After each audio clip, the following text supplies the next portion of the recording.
friends, நம்ம இந்த வீடியோல பார்க்க போறது என்னன்னு பாத்தீங்கன்னா TNPSC சிலபஸ்ல இருக்கக்கூடிய யூனிட் 6 ஓட பார்ட் 10 வீடியோ தான். ஆல்ரெடி பார்ட் 9 வரைக்கும் வீடியோ போட்டுருக்கோம். அது எல்லாமே பிளேலிஸ்ட்ல இருக்கு. சோ இன்னைக்கு பார்க்கக்கூடிய டாபிக் என்னன்னு பாத்தீங்கன்னா 11th ஸ்டாண்டர்ட் எத்திக்ஸ் புக்ல வர்ற திருவிழாக்கள் சார்ந்தது. சோ தமிழர் பண்பாடு வரலாறு அப்படிங்கிறப்போ திருவிழாக்கள்ங்கிறது மெயினா இருக்கும். சோ அது வந்து 11th ஸ்டாண்டர்ட் எத்திக்ஸ் புக்ல கொடுத்திருப்பாங்க. அந்த லெசனுக்குரிய क्वेश्चन அண்ட் ஆன்சர்ஸ் வந்து பார்க்கலாம். ஃபர்ஸ்ட் क्वेश्चन பாருங்க. தொல்காப்பியம் குறிப்பிடும் 4 வகை நிலங்களுக்குரிய தெய்வங்கள். ஸோ ஒவ்வொரு நிலங்களுக்கும் ஒவ்வொரு தெய்வம் இருந்தாங்க இல்லையா? ஸோ அதை வந்து மேட்ச் பண்ண சொல்லியிருக்காங்க. ஏன்னா அந்த தெய்வங்களை வச்சுதான் திருவிழாக்கள் வந்து மையமா வச்சுதான் திருவிழாக்களே நடைபெறும் அப்படிங்கிறதுனால தொல்காப்பியத்துல என்ன குறிப்பிடுறாங்க அப்படிங்கிறத பார்ப்போம். இப்போ குறிஞ்சி நிலத்தோட தெய்வம் வந்து யாரு அப்படின்னு பார்த்தீங்கன்னா சேயோன். முல்லை நிலத்துக்கு மாயோன். அடுத்து மருத நிலத்துக்கு யாருன்னு பாத்தீங்கன்னா வேந்தன். நெய்தல் நிலத்துக்கு வருணன். ஓகேவா? சோ ஆப்ஷன் ஏ வரும். அடுத்து தெய்வப்பியர் 4 வகை நிலங்களுக்குரிய தெய்வங்களை குறிப்பிட்டாலும் எந்த நில மக்கள் கொற்றவையை தெய்வமாக வழிபட்டனர்? கொற்றவையை தெய்வமாக வழிபட்டது யாரு? பாலை நில மக்கள். பாலைவனத்துல வாழக்கூடிய மக்கள் தான் வந்து கொற்றவையை வந்து தெய்வமாக வழிபட்டிருக்காங்க. குறிஞ்சி நில மக்களின் வேலன் வெறியாட்டு விழாவை குறிப்பிடும் இலக்கியங்களில் எது வந்து பொருந்தாது? அதாவது வேலன் வெறியாட்டு அப்படின்னு சொல்லக்கூடிய ஒரு விழா நடந்திருக்கு. அது குறிஞ்சி நில மக்கள் தான் வந்து நடத்தியிருக்காங்க. ஸோ இது வந்து இந்த வேலன் வெறியாட்டு அப்படிங்கிற இந்த விழாவை பற்றி குறிப்பிட்ட நூல்கள் எது? இதுல வராத நூல் எது அப்படின்னு பார்ப்போம். ஸோ இதுல வந்த நூல் எதுன்னு பார்த்தீங்கன்னா திருமுருகாற்றுப்படையில சொல்லியிருக்காங்க. குறிஞ்சி பாட்டுல வந்திருக்கும். பட்டினப்பாளையிலுமே சொல்லியிருப்பாங்க வேலன் வெறியாட்டு பத்தி. சோ வராதது வந்து புறநானூற்று பாடல். சோ புறநானூற்றுல தான் வந்து என்னது வேலன் வெறியாட்டு பற்றி வந்திருக்காது. சோ ஆப்ஷன் வந்து இதுக்கு புறநானூறு. அடுத்து குறிஞ்சி நில மக்கள் எந்த பறையை இசைத்து கொண்டு குன்றக்குறவை கூத்து அப்படின்னு சொல்லக்கூடிய ஒரு கூத்தை வந்து ஆடி இருப்பாங்க அப்படின்னு கேட்டிருக்காங்க. குன்றக்குறவை கூத்து அப்படிங்கிற இந்த இசைக்கூத்து எந்த பறையை வந்து இசைத்தாங்க அப்படின்னு கேட்டிருக்காங்க. தொண்டகப்பறை. சோ குன்றக்குறவை கூத்துக்கு இசைக்கப்பட்ட பறை வந்து தொண்டகப்பறை. முல்லை நில மக்கள் பால் சுரக்கும் மரமான எந்த மரத்தை தாய் தெய்வமாக உருவகித்து வழிபட்டனர் அப்படின்னு சொல்லி அகநானூறு கூறுது. தாய் தெய்வமாக முல்லை நில மக்கள் தெய்வமாக வழிபட்ட மரம் எது அப்படின்னு பாத்தீங்கன்னா வேப்ப மரம். முல்லை நிலத்தின் உடைமையான கால்நடைகளை எயினர்களிடமிருந்தும் வேடர்களிடமிருந்தும் காப்பவருக்கு பேரு கருப்பசாமி அப்படின்னு பேர் வச்சிருந்தாங்க. ஏன் அப்படி அழைச்சாங்க அப்படின்னு பாத்தீங்கன்னா அவங்களுடைய கடவுள் யாருன்னு பாருங்க. முல்லை நிலத்தோட மக்கள் வழிபடக்கூடிய கடவுள் வந்து மாயோன். ஸோ அதனால அவங்கள இந்த கால்நடைகள் எல்லாம் மீட்டுட்டு வர்றவங்க காக்குறவங்களுக்கு பேர் கருப்பசாமி அப்படின்னு பேர் வச்சாங்க. மாயோன் தெய்வத்தை வழிபட்டதுனால.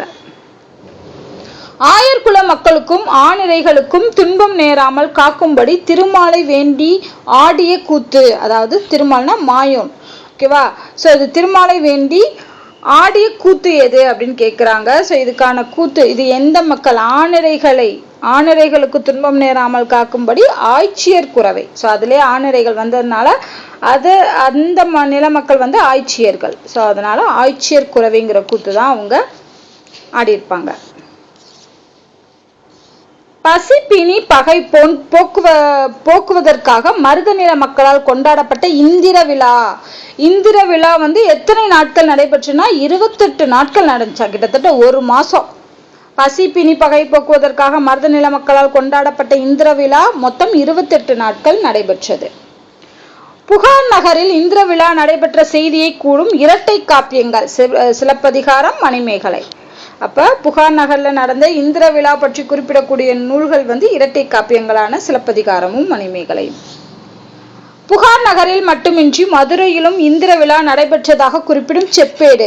புகார் நகரத்துல மட்டும் நடக்கல, மதுரையிலும் நடந்திருக்குன்னு சொன்ன செப்பேடு எதுன்னு பாத்தீங்கன்னா சின்னமனூர் செப்பேடு. இந்திர விழாவை காமன் விழா என்றும் விருந்தாட்டு விழா என்றும் குறிப்பிடும் நூல்.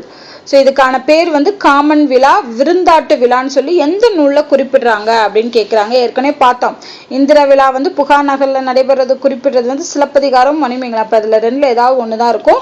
ஆன்சர் இதுக்கு மணிமேகலை. மணிமேகலைங்கிற நூலில் தான் வந்து காமன் விழா, விருந்தாட்டு விழான்னு குறிப்பிடுறாங்க. மருத நில மக்கள் போருக்கு செல்லும் போது தங்கள் அரசனை வாழ்த்தி விழா கொண்டாடும் போது எந்த போர்ப்பறையை ஒலிக்க செய்தாங்க? போருக்கு அனுப்பும் போது அரசனை வாழ்த்தி பாடக்கூடிய போர்ப்பறை எந்த போர்ப்பறை அப்படிங்கிற மாதிரி கேட்டிருக்காங்க. தன்னும்மை. தன்னும்மை அப்படிங்கிற போர்ப்பறை. நெய்தல் நில மக்களால் கொண்டாடப்பட்ட முன்னீர் விழா இல்லைன்னா நாவாய் விழா பற்றி குறிப்பிடும் சங்க நூல். முன்னீர், நாவாய் இந்த சொல்லலாம் வந்துட்டாலே புறநானூறு. முன்னீர் பத்தி சொல்லக்கூடியதே புறநானூறு தான். எந்த பாண்டிய மன்னன் நெய்தல் நில முன்னீர் விழாவினை கொண்டாடியதாக புறநானூற்று உரை கூறுகிறது? ஏற்கனவே சொன்ன முன்னீர் விழா பத்தி சொல்றது புறநானூறுன்னு. அந்த முன்னீர் விழாவை யாரு வந்து கொண்டாடியிருக்கா? எந்த பாண்டிய மன்னன் வந்து கொண்டாடி இருக்காரு அப்படின்னு பாத்தீங்கன்னா பல்யாக சாலை முதுகுடுமி பெருவழுதி. முதுகுடுமி பெருவழுதி தான் கொண்டாடி இருக்காரு. சேயோன் மற்றும் வருணன் ஆகியோர் முறையே எவற்றின் கடவுளாக அறியப்படுகின்றன? யாருடைய கடவுள் வந்து சேயோன் மற்றும் வருணன். வருணன்னாலே பாத்தீங்கன்னா மலை அல்லது கடல் வந்துடும். சேயோன் வந்து மலை. ஸோ அப்போ ஆன்சர் வந்து பி. பாலை நில மக்கள் தங்கள் வெற்றியை தருபவள் என்ற பொருளில் கொற்றவையை வழிபட்டனர். சிலப்பதிகாரத்தில் கொற்றவை கோலம் புனையப்பட்ட சாலினி எந்த விலங்கின் மீது அமரச் செய்து உலா வர செய்யப்பட்டாள்? ஓகேவா? ஸோ சாலினி வந்து எந்த விலங்கின் மீது அமரச் செய்து உலா வரப்பட்டாள் அப்படின்னா மான் மீது அமர வச்சு உலா வந்திருக்காங்க. போர்க்களத்தில் விழுப்புண்பட்டு வீரமரணம் அடைந்த வீரனுக்கு நடப்படும் நடுகள் வழிபாட்டின் தொடர்ச்சியாக தற்போதும் கிராமங்களில் காணப்படுவது எது? ஸோ இப்போதும் அது கிராமங்கள்ல தொன்று தொட்டு வருது அப்படின்னா காவல் தெய்வ வழிபாடு அப்படிங்கிற ஒரு விஷயத்த வழிபடுறாங்க. சிலப்பதிகாரத்தின் நாடு காண்காதையில் பத்தினி கோட்டம் அமைக்கப்பட்ட செய்தி யாருடைய வழிபாட்டை குறிக்கிறது? பத்தினி கோட்டம் அப்படிங்கிறது அமைக்கப்பட்டது யாருடைய வழிபாட்டை குறிக்கிறதுனா ஆப்வியஸா கண்ணகியோட வழிபாட்டை குறிக்கிறது. கண்ணகி சோழ நாட்டில் பிறந்தாள். பாண்டிய நாட்டில் வீரத்தை நிலைநாட்டினாள். சேர நாட்டில் பத்தினி தெய்வமாக போற்றப்பட்டு வழிபடப்படுகிறார் என்ற கூற்று எதை குறிக்கிறது? ஸோ இது வந்து என்ன சொல்லுது அப்படின்னு பார்த்தீங்கன்னா கண்ணகியின் வீர வரலாறா இல்லை காப்பிய தலைவியின் பயணம் மற்றும் பத்தினி வழிபாட்டின் தோற்றம்? ஆப்ஷன் வந்து பி. காப்பிய தலைவியின் பயணம் மற்றும் பத்தினி வழிபாட்டின் தோற்றத்தை குறிக்கிறது. மார்கழி மாதத்தில் பெண்கள் பாவை நோன்பு நோக்கும் போது எவற்றை பாடி இறைவனை வழிபடுவாங்க? பாவை நோன்பு நோக்கும் போது என்ன பாடல்கள் பாடுவாங்க? திருப்பாவை, திருவாசகம், திருவெம்பாவை, தேவாரம். இதுல எதுனா திருப்பாவையும் திருவெம்பாவையும் பாடுவாங்க. 1 and 3 தான் பாடுவாங்க. ஸோ பாவை நோன்புக்கு ரெண்டுலையுமே பாவைன்னு வருது இல்லையா, அதை வச்சு ஞாபகம் வச்சுக்கோங்க. திருப்பாவை, திருவெம்பாவை. மார்கழி மாதத்தின் கடைசி நாளன்று பழையன கழிதலுக்காக கொண்டாடப்படும் போகி பண்டிகை என்று வாசற்கூரையில் காப்பு கட்ட பயன்படுத்தப்படும் பொருட்களில் பொருந்தாதது எது? ஸோ இதுல எந்த பூ அல்லது இலையை வந்து காப்பு கட்ட பயன்படுத்துவாங்க, அது எது பயன்படுத்த மாட்டாங்க அப்படின்னு கேட்குறாங்க. வேப்பிலை, பூளைப்பூ, ஆவாரம்பூலாம் வந்து காப்பு கட்ட பயன்படுத்துவாங்க. பயன்படுத்தாதது எது அப்படின்னு பார்த்தீங்கன்னா தாமரை பூவை பயன்படுத்த மாட்டாங்க. So option D. 22வது கேள்வி. கதிரவனுக்கு நன்றி செலுத்தும் விதமாக புதுப்பானையில் புத்தரிசியிட்டு உழவர்கள் பொங்கலிடும் திருநாள். உழவர் திருநாள் நம்ம எப்ப சொல்லுவோம்? தை முதல் நாள், தைப்பொங்கல். கொள்ளேற்று கோடஞ்சுவானை மறுமையும் புல்லாலே ஆயமகள் என்ற சங்க இலக்கிய பாடல் எந்த வீர விளையாட்டின் தொன்மையை உணர்த்துகிறது? இந்த சொன்ன வரியில எந்த வீர விளையாட்டை பற்றி சொல்லியிருக்காங்க அப்படின்னு பாத்தீங்கன்னா கொள்ளேற்று கோடஞ்சுவானை மறுமையும் புல்லாலே ஆயமகள், ஜல்லிக்கட்டு, மஞ்சு விரட்டு பத்தி சொல்லியிருக்காங்க. ஏரின் பின்னால் தான் உலகமே சுழல்கிறது. விவசாயத்தின் பின்னால் தான் உலகமே இருக்குது அப்படின்னு உழவின் சிறப்பை கூறியவர் யார்? உழவை பற்றி சிறப்பித்து கூறினது யாரு அப்படின்னு பாத்தீங்கன்னா திருவள்ளுவர். காணும் பொங்கல் குறித்த சரியான கூற்றை தேர்ந்தெடுக்க சொல்லியிருக்காங்க. ஸோ இது பயிருக்கு நன்றி செலுத்தும் விழா அது தவறு. பகைமையை மறந்து உறவுகளை புதுப்பிக்கும் நாள் தான் காணும் பொங்கல். ஸோ அதான் கரெக்ட். மதுரை சித்திரை திருவிழாவில் சைவ சமய விழாவான மீனாட்சி திருக்கல்யாணத்தையும் வைணவ சமய விழாவான கள்ளழகர் ஆட்சியில் இறங்கும் விழாவையும் ஒன்றாக்கிய மன்னர். இது ரெண்டையுமே ஒன்னா சேர்த்தவர் யாரு அப்படிங்கிற மாதிரி கேட்டிருக்காங்க. மதுரையான திருமலை நாயக்கர். ஆடிப்பட்டம் தேடி விதை. ஆடிப்பட்டம் தேடி விதை என்ற பழமொழி உருவாவதற்கு காரணமான காவிரி ஆற்றை அன்னையாக போற்றும் திருவிழா. ஸோ காவிரி ஆற்றை அன்னையா அதுலேயே வந்திருக்கு ஆடிப்பட்டம். ஸோ அப்போ ஆடிப்பெருக்கு. நவகிரகங்களில் குரு 12 ராசிகளையும் கடந்து வர 12 ஆண்டுகள் ஆகுமா? இதன் அடிப்படையில் 12 ஆண்டுகளுக்கு ஒரு முறை வரும் மகாமக திருவிழா எங்கு கொண்டாடப்படுகிறது? மகாமக திருவிழா வந்து கும்பகோணத்துல. அது பேரே வந்து கும்பகோணம் மகாமகம் தான் சொல்லுவாங்க. தென்னகத்தின் கும்பமேளா என்று அழைக்கப்படும் திருவிழா இப்ப பார்த்தோம் இல்லையா, கும்பகோணம் மகாமகம் தான். ஸோ கும்பமேளா மாதிரி நம்ம சவுத் சைட்ல வந்து மகாமகம், கும்பகோணம் மகாமகம் தான் செலிப்ரேட் பண்றோம். ஒவ்வொரு ஆண்டும் மகா சிவராத்திரி விழா வந்து எந்த மாசத்துல நடக்கும்? தமிழ் மாதம் கேட்டிருக்காங்க. மாசி மாசத்துல மகா சிவராத்திரி நடைபெறும்.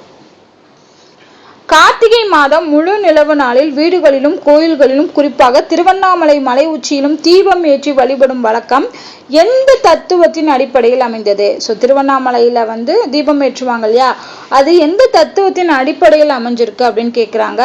ஸோ ஃபர்ஸ்ட் இருக்கக்கூடிய நிலம், நீர், நெருப்பு, காற்று, ஆகாயம் ஆகிய 5 பூதங்களை வழிபடும் தொடர்ச்சி தான் வந்து இந்த திருவண்ணாமலை மலை உச்சியில தீபம் ஏற்றும் வழிபடும் விழா. அடுத்து, சிவபெருமானுக்கு களியை படைத்து பக்தர்களுக்கு திருவாதிரை களி வழங்கும் ஆதிரை திருவிழா. திருவாதிரை எந்த மாதத்தில் நடைபெறும்? திருவாதிரை களி வழங்கக்கூடிய விழா வந்து எந்த மாதத்துல நடைபெறும் அப்படின்னு கேட்டிருக்காங்க. மார்கழியோட முழு நிலவு நாள்ல. திருவாதிரை திருவிழாவை பற்றி தம் தேவாரத்தில் பாடிய நாயன்மார்கள் யாரு? இத பத்தி யாரு பாடியிருக்கா அப்படிங்கிற மாதிரி கேட்டிருக்காங்க. திருஞான சம்பந்தரும் திருநாவுக்கரசரும். திருவாசகத்தின் மணிவாசகர். ஓகேவா? ஸோ இவங்க 2 பேரும் தான் பாடியிருக்காங்க. சிவபெருமானுக்குரிய 5 சபைகளையும் அவை அமைந்துள்ள இடங்களையும் சரியாக பொறுத்து சொல்லியிருக்காங்க. 34ங்கிற கொஸ்டினுக்கு ஃபர்ஸ்ட் பொற்சபை. பொற்சபை வந்து எங்க இருந்திருக்கு? சிதம்பரத்துல இருந்திருக்கு. வெள்ளிச்சபை வந்து மதுரையில. தாமிரச்சபை வந்து திருநெல்வேலியில. சித்திரச்சபை வந்து குற்றாலத்துல. இதுக்கு ஆப்ஷன் வந்து ஏ வரும்.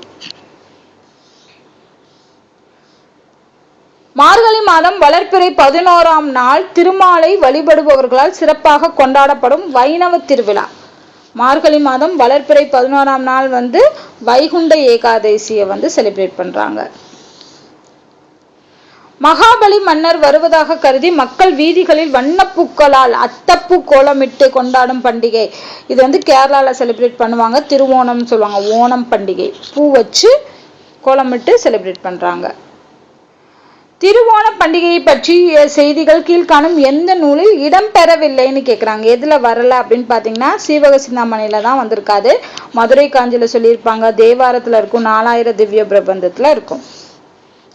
தீபாவளி திருநாள் எந்த மாதத்தில் கொண்டாடப்படும்? ஆப்வியஸா தெரியும். ஐப்பசி மாதம் தேய்பிறை அமாவாசைக்கு முதல் நாள் தீபாவளி செலிப்ரேட் பண்ணுவாங்க. நவராத்திரி திருவிழாவில் வீரம், செல்வம், கல்வி ஆகியவற்றை தரும் முப்பெரும் கடவுளாக முறையே யாரை போற்றி வணங்குகிறாங்க? வீரத்துக்கு யாரு, செல்வத்துக்கு யாரு, கல்விக்கு யாரு, யார வணங்குறாங்க அப்படிங்கிற மாதிரி கேட்குறாங்க. ஸோ வீரத்தை பொறுத்த வரைக்கும் மலைமகள், செல்வத்தை பொறுத்த வரைக்கும் அலைமகள், கல்வியை பொறுத்தளவுக்கு கலைமகள். ஸோ ஆப்ஷன் வந்து பி. நவராத்திரி விழாவில் 10ஆம் நாள் குழந்தைகளுக்கு கல்வியை தொடங்கினால் வாழ்வு சிறக்கும் என்ற நம்பிக்கையில் கொண்டாடப்படுவது விஜயதசமி. விஜயதசமியில தானே ஸ்கூல்ல சேர்ப்பாங்க. ஸோ அப்போ சேர்த்தா குழந்தைங்க நல்லா படிக்கும் அப்படிங்கிறது ஐதீகம். பண்ணாரியம்மன் கோயில் தீமிதி திருவிழா எந்த மாவட்டத்தில் சிறப்பாக கொண்டாடப்படுகிறது? பண்ணாரியம்மன் கோவில் வந்து ஈரோட்ல. நாட்டார் தெய்வங்கள் குறித்து கீழ்காணும் கூற்றுகளில் தவறானது எதுன்னு கேட்டிருக்காங்க. ஸோ இதில் தவறானது எதுன்னு பார்த்தீங்கன்னா 3வது தான். நாட்டார் தெய்வ வழிபாடுகள் ஆகம விதிகளின் படி மட்டுமே நடைபெறும் அப்படின்னு சொல்றாங்க. இல்லை, ஆகம விதி இல்லாம தான் நடைபெறும் நாட்டார் தெய்வ வழிபாடுகள். ஓகேவா? ஸோ அதனால இதுதான் தவறு. ஐப்பசி மாதம் வளர்ப்பிறை 6ஆம் நாள் முருகப்பெருமான் அரக்கனை ஒடுக்க போர் புரிந்த நிகழ்வை குறிக்கும் விழா. ஸோ இது என்னது? முருகப்பெருமான் அரக்கனை ஒடுக்க போர் புரிந்த நிகழ்வை குறிக்கக்கூடிய விழா எது அப்படின்னு பார்த்தீங்கன்னா கந்த சஷ்டி விழான்னு சொல்றாங்க. ஆடி மாதம் பூர நட்சத்திரத்தில் அம்மனுக்கு வளையல்களால் அலங்காரம் செய்து கொண்டாடப்படும் ஆடிப்பூர திருநாள். ஆடிப்பூர திருநாள் யாருக்கு மிகவும் சிறப்புடையது? எந்த தெய்வத்துக்கு அப்படிங்கிற மாதிரி கேட்டிருக்காங்க. திருவில்லிபுத்தூரோட ஆண்டாளுக்கு ஆடிப்பூர திருநாள். அடுத்து, முருகனுக்குரிய அறுபடை வீடுகளில் திருவேரகம் என அழைக்கப்படும் திருத்தலம் எது? ஸோ திருவேரகம் அப்படிங்கிறது எதுன்னு பார்த்தீங்கன்னா சுவாமிமலை. முருகனுக்குரிய அறுபடை வீடுகள் திருவாவினன்குடி. திருவாவினன்குடி வந்து பழனி. திருவேரகம்ங்கிறது சுவாமிமலை, திருவாவினன்குடி வந்து பழனி. முருகனின் திருமண நாளாக கருதப்பட்டு முழு நிலவு நாளில் கொண்டாடப்படும் விழா எது? பங்குனி உத்திரம். ஆசியாவில் மிக உயரமான தேர் எந்த கோவிலில் அமைந்துள்ளது? அதோட உயரம் பார்த்தீங்கன்னா 96 அடி உயரம், 360 டன் எடை. ஸோ இந்த தேர் வந்து ஆசியாவிலேயே மிக உயரமான தேர். இது எந்த கோயில்ல இருக்கு அப்படின்னு பார்த்தீங்கன்னா திருவாரூர் தியாகராஜ பெருமான் கோவில்ல இருக்கு. கீழை நாடுகளில் லூர்து நகர் என அழைக்கப்படும் அனைத்து சமய மக்களும் கலந்து கொள்ளும் தேர் திருவிழா நடைபெறும் தலம். இது கீழை நாடுகளோட லூர்து நகர் என்று அழைக்கப்படுவது எதுன்னு பார்த்தீங்கன்னா வேளாங்கண்ணி. இங்கே தேர் திருவிழா நடைபெறும். இயேசு பெருமான் பிறந்த நாளான டிசம்பர் மாதம் 25ஆம் நாள் இஸ்ரேல் நாட்டின் எந்த ஊரில் மாட்டு தொழுவத்தில் பிறந்தார் என நம்பப்படுகிறது? இயேசு பெருமான் எங்க பிறந்தார் அப்படின்னு பார்த்தீங்கன்னா பெத்லஹேம்ல மாட்டு தொழுவத்துல பிறந்திருப்பார். இயேசு பெருமான் சிலுவையில் அறையப்பட்டு உயிர் துறந்த நாளையும் அவர் அனுபவித்த துன்பங்களையும் நினைவு கூறும் நிகழ்வாக கிறிஸ்துவர்கள் எதனை கொண்டாடுகின்றாங்க? உயிர் துறந்த நாளை என்னவா செலிப்ரேட் பண்றாங்கன்னா குட் ஃப்ரைடே, புனித வெள்ளி. இஸ்லாமின் நாள்காட்டி, அதாவது அரபு நாள்காட்டியோட முதல் மாதம் எது அப்படின்னு பார்த்தீங்கன்னா மொஹரம் மாதம். ஸோ நமக்கு எப்படி இங்கிலீஷ் இயர் வந்து ஜான்வரியில் ஸ்டார்ட் ஆகுதோ அதே மாதிரி இஸ்லாமியர்களுடைய முதல் மாதம் வந்து மொஹரம். எந்த இஸ்லாமிய மாதத்தில் சண்டைகள், புனித போர்கள் தவிர்க்கப்பட வேண்டும் என திருக்குர்ஆன் கூறுகிறது? இது அவர்களின் புத்தாண்டையும் தியாக திருநாளாகவும் கொண்டாடப்படுகிறது. தியாக திருநாளாக கொண்டாடப்படுவது மொஹரம் தான். இந்த மாதத்துல சண்டை, புனித போர்கள்லாம் தவிர்க்கணும் அப்படின்னு சொல்லி குர்ஆன்ல கூறியிருக்காங்க. ரம்ஜான் அப்படின்னு சொல்றோம் இல்லையா, இந்த ரமலான் பண்டிகை ஈகை திருநாள் எனப்படும். ரமலான் நோன்பின் முதல் 10 நாட்கள் எதற்காக கடைபிடிக்கிறாங்க? மொத்தம் 30 நாள் நோன்பு வைப்பாங்க. அத முதல் 10 நாட்கள் வந்து இறை அருள் கிடைப்பதற்காக கடைபிடிக்கிறாங்க. இஸ்லாமியர்களின் 12வது மாதமான துல்ஹஜ் மாதத்தில் கொண்டாடப்படும் பண்டிகை. ஸோ துல்ஹஜ் அந்த டைம்ல தான் ஹஜ் பயணம்லாம் மேற்கொள்வாங்க. ஸோ அப்போ வரக்கூடிய திருவிழா பண்டிகை என்னன்னு பார்த்தீங்கன்னா பக்ரீத், குர்பானி கொடுக்கும் திருவிழா. இஸ்லாமியர்கள் தங்கள் வாழ்நாளில் ஒரு முறையாவது மெக்காவிற்கு மேற்கொள்ள வேண்டிய ஹஜ் பயணம் எந்த பண்டிகையுடன் தொடர்புடையது? இப்பதான் பார்த்தோம், பக்ரீத். சமண சமயத்தின் 24வது தீர்க்கதங்கரான மகாவீரர் கிமு 546இல் எந்த இடத்தில் பிறந்தார்? மகாவீரர் பிறந்த இடம் வைசாலி நாட்டோட குண்டா கிராமத்தில். சமண மதத்தில் உள்ள இரு பெரும் பிரிவுகள். சமண மதத்தில் உள்ள பெரும் பிரிவுகள் வந்து திகம்பரர், ஸ்வேதம்பரர். புத்தர் பிறந்த ஊர் எது? புத்தர் பிறந்த ஊர் லும்பினி, கபிலவஸ்துன்னு சொல்றோம். புத்த பூர்ணிமா வைகாசி முழு நிலவு நாள் பௌத்தர்களால் சிறப்பாக கொண்டாடப்பட காரணம் என்ன? எதுக்காக புத்த பூர்ணிமா வந்து செலிப்ரேட் பண்றாங்க அப்படிங்கிற மாதிரி கேட்டிருக்காங்க. புத்தரோட பெருந்துறவு நிர்வாண நிலை அடைந்தது அந்த நாள் தான். புத்தர் முதல் போதனை நிகழ்த்தியதும் அந்த டே தான். பரிநிர்வாண நிலையை அடைந்ததும் அந்த நாள் தான். ஸோ இப்போ மேற்கொண்ட அனைத்தும் நிகழ்ந்த நாள் அப்படிங்கிறதுனால புத்த பூர்ணிமா செலிப்ரேட் பண்றாங்க. பசிப்பினி போக்கும் அமுத சுரபி பௌத்தர்களின் புனித நன்னாளான புத்த பூர்ணிமா அன்று மணிமேகலையிடம் வந்து சேரும் என அவர்களிடம் கூறியது யாரு? அமுத சுரபி மணிமேகலையிட்ட வரும், அது என்னைக்கு வரும்னா புத்த பூர்ணிமா அன்று வரும்னு சொன்னவர் யாருன்னு பார்த்தீங்கன்னா தீவத்திலகை. தீபத்திலகை தான் சொல்லியிருப்பாங்க. சீக்கியர்களின் புனித நூலான ஆதி கிரந்தம் குருநானக் ஜெயந்திற்கு எத்தனை மணி நேரத்திற்கு முன்பாக தொடர்ந்து வாசிக்கப்படும்? ஆதி கிரந்தம் அப்படிங்கிற புனித நூல் வந்து எவ்வளோ மணி நேரம் தொடர்ந்து வாசிப்பாங்க அப்படிங்கிற மாதிரி கேட்கலாம். கிட்டத்தட்ட 48 மணி நேரம் தொடர்ந்து வாசிக்கிறாங்க 2 நாள். குருநானக் பிறந்த ஊர் எது? தாழ்வண்டி, லாகூர்ல உள்ள தாழ்வண்டியில பிறந்திருப்பாரு.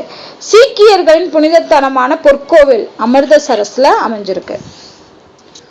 ஆசியாவிலேயே மிக உயரமான தேர் என்று அழைக்கப்படும் திருவாரூர் தியாகராஜ பெருமான் தேர் எத்தனை நிலைகளை கொண்டது? அதுல எத்தனை ஸ்டேஜஸ் இருக்கும் அப்படிங்கிற மாதிரி கேட்டிருக்காங்க. மொத்தம் 4 நிலைகள் அளவுக்கு உயரமானது. அழுக்காறு என ஒரு பாவி திருச்சற்று தீயுளி உய்த்துவிடும். பொறாமையின் தீமையை கூறும் திருக்குறளை எந்த இதிகாசத்தோடு ஒப்பிட்டு பொறாமையால் வரும் அழிவு சுட்டிக்காட்டப்படுகிறது? ஓகேவா? ஸோ இது வந்து எந்த நூல்ல சொல்லியிருப்பாங்க அப்படின்னு பார்த்தீங்கன்னா மகாபாரதம், வில்லி பாரதம் அப்படிங்கிற அந்த நூல்ல. பொறுத்துக விழாக்கள் அது தொடர்புடைய மாதங்களை நம்ம மேட்ச் பண்ணணும். சித்திரை திருவிழா. ஸோ சித்திரை திருவிழா வந்து சித்திரை வளர்பிறை 5ஆம் நாள் வரும். தீபத்திருவிழா வந்து கார்த்திகை முழு நிலவு. திருவாதிரை நாள் வந்து என்னைக்கு வரும் அப்படின்னு பார்த்தோம்னா மார்கழி முழு நிலவு. வைகுண்ட ஏகாதசி வந்து மார்கழி வளர்பிறை 11ஆம் நாள். So option A. ஆலயம் தொழுவது சாலவும் நன்று. இந்த வரிகளை கூறியவர் யாருன்னா ஔவையார். அடுத்து பொறுத்துக இஸ்லாமிய மாதங்கள் விழாக்கள். மொஹரம் அவங்களுடைய முதல் மாதம், கரெக்ட். ரமலான்ங்கிறது வந்து நோன்பு மாதம். துல்ஹஜ்ங்கிறது பக்ரீத் 12வது மாதம். ஆப்ஷன் ஏ வரும். தீமிதி திருவிழா என்பது எந்த தெய்வ வழிபாட்டோடும் முக்கியமாக தொடர்புடையது? தீமிதி திருவிழா வந்து மாரியம்மனுக்காக வழிபடுவது. ஸோ இதோட பார்த்தீங்கன்னா 11th ஸ்டாண்டர்ட் எத்திக்ஸ் புக்கில் உள்ள திருவிழாக்கள் எல்லாத்தையுமே கம்பைன் பண்ணி ஒரு 70 கொஷின்ஸ் வந்து கொடுத்துட்டோம். கண்டிப்பாக இது உங்களுக்கு யூஸ்ஃபுல்லாக இருக்கும். இதே மாதிரி நெக்ஸ்ட் வீடியோ கொடுக்குறோம். இந்த வீடியோ உங்களுக்கு பிடிச்சிருந்தா லைக் பண்ணுங்கள், ஷேர் பண்ணுங்கள், மறக்காமல் நம்ம சேனலை ஃபாலோ பண்ணுங்கள், சப்ஸ்கிரைப் பண்ணுங்கள். நன்றி.